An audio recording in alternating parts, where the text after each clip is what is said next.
balance. No, para nga mag-balance. Kagabi na nyo, 'di ba? Tsaka medyo pagod na ang sir nyo kagabi, no? Pasensya na ha. Okay?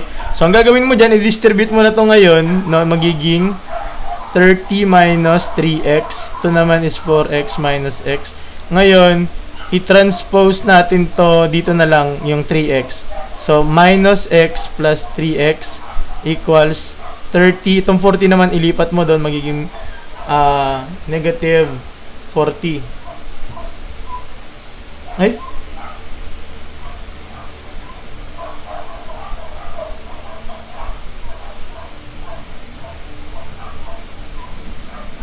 Ba't makakuha ko ng negative? Ba't parang negative? Ay, okay, tama lang. Tama lang, nag-negative, no? Okay lang.